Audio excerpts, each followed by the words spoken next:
สวัสดีท่านผู้ชมมื้อนี้วันที่3 พฤศจิกายน 2025ทีมข่าวหนังสือพิมพ์ลาวพัฒนาพวกเขาก็ได้มาอยู่ที่สถานี BRT สถานีเจ้าฟ้างุมเนาะซึ่งเพิ่นก็ได้มีเปิดไซต์บริการขี่รถเมล์ฟรีในระยะบุญธาตุหลวงมื้อนี้เฮาก็ได้มาพบกับเจ้าหน้าที่ที่เพิ่นรับผิดชอบอยู่จุดสถานีเจ้าฟ้างุมนี้เขาจะมาถามเพิ่นจักหน่อยนึงว่ามื้อนึงนี่รถเมล์นี่เพิ่นแล่นจักเที่ยวเนาะสบายดีอ้ายโดยก่อนอื่นอันอยากให้อ้ายแนะนำตู่โอ้เจ้าข้าพเจ้าซื้อคำเฟื่องพรหมจันทร์เนาะเป็นรักษาการหัวหน้ากองคุ้มครองขนส่งในตัวเมืองนครปฐมจันทร์ด้วยสำหรับอันแต่ละมื้อเนาะอันพวกเขาก็ได้ยินข่าวเนาะว่าเพิ่นให้ขี่รถเมล์ฟรีรถเมล์ BRT ฟรีส่งขุนทัดหลวงอยากรู้ว่าแต่ละมื้อนี่เพิ่นมีจักเที่ยวโอ้เจ้าตามแผนแล้วนี่จะมีสายรถเมล์ไปที่นี่มีอยู่สองสายเนาะสายหนึ่งจะเป็นเริ่มในส่วนจากก้อนมุมไปหาท่าหลวงสาย2เริ่มแต่วิวโม่เขามาหาท่าหลวงแต่ส่วนสายส่วนก้อนมุมเราจะเริ่มมีรถเมล์หมด4คันแต่ทุก15นาทีจะปล่อยทีนึงเนาะถือว่าเป็นเพิ่นจะวนๆกัน4แม่นละวนกัน4คันเลยในช่วงสายของเบียร์ที่สวนเจ้าฟ้างุมนี่หาท่าหลวงนี่เนาะอันเพิ่นเริ่มในเวลาจักโมงหาจักโมงตามเขาแจ้งกันมันเป็น5 โมงแรงหา11 โมงตอนค่ำสำหรับการเปิดบริการเป็นทางการแม่นบริการหลังจากเริ่มบนท่าหลวงแล้วเราจะเปิดบริการช่วงวันที่6จะแลนปกติเลยเนาะจนทอดงานประกำกีฬาให้ขี่ฟรีกันอีกแล้วเพิ่นจะมีค่าบริการเท่าไหร่โอ้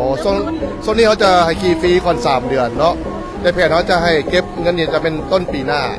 ราคาเริ่มต้นเนี่ยต้นทางหาปลายทางเป็นราคาอยู่ 7,000 กีบเราจะขี่สุดสายทางเลยเขาจนเจ้าฟ้างุมไปหามหาลัยแห่งชาติดงโดกตอนนี้รถเมล์กลับมาได้เข้าใจไอเทข้อมูลนะเดินเข้าใจเด้อ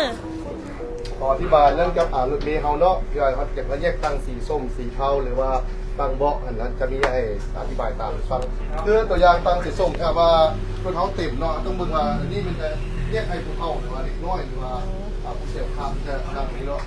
เราต้องเบิ่งว่าถ้ารถเมล์เต็มเขาเป็นผู้นุ่มหรือว่าผู้มีแหงอยู่นะต้องลุกขึ้นให้ผู้เฒ่าเรือผู้หญิงถือพาตัวอย่างในผู้ข้างหลังนี่เขาจะเห็นผู้นอนนี่สี่ผู้นี้จะบอกว่าเด็กน้อยมากับแม่เขาต้องลุกให้เพื่อนจะเป็นมารยาทอันหนึ่งที่ว่าเขาต้องเสียสละให้เพื่อนนั่ง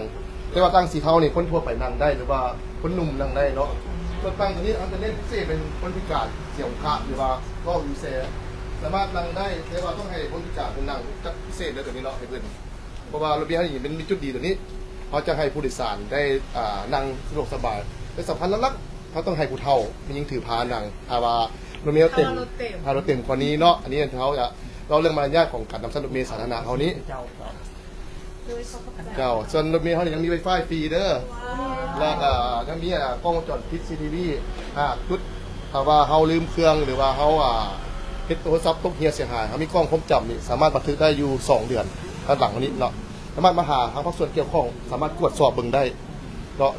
ให้สบายแล้วเรื่องความปลอดภัยเรื่องที่ว่าเขาเห็นว่าโอ้รถเมล์นี่ไม่ใช่ไปตามเวลาบ่ให้เขาว่าเขาเบียร์ที่ยังมีเลนส์เฉพาะมันเลยคือบอกไปตามมุ้งเขาจะมีเวลาออกให้ทุกๆ15 นาทีจะได้ให้ผู้โดยสารสะดวกสบายนอกสำหรับประตูอยู่ทางเทิงนี้มันจะมีอยู่2ฝาก็คือทั้งหน้ารถและก็อยู่ทั้งหลังรถจะเป็นแบบประตูหนีภัยในกรณีที่มีเหตุการณ์ฉุกเฉินเหตุการณ์บ่คาดคิดเนาะคือตะกี้เนาะแต่ก่อนมันจะมีข่าวไฟไหม้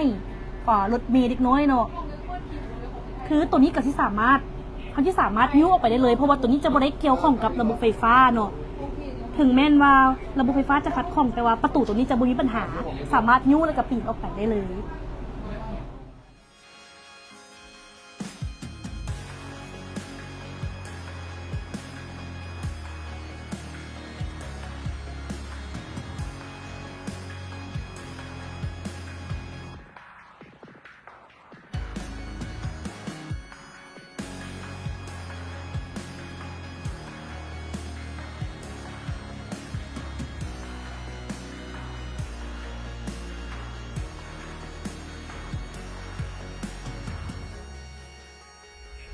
นี่เลยฮอตปลายทางแล้ว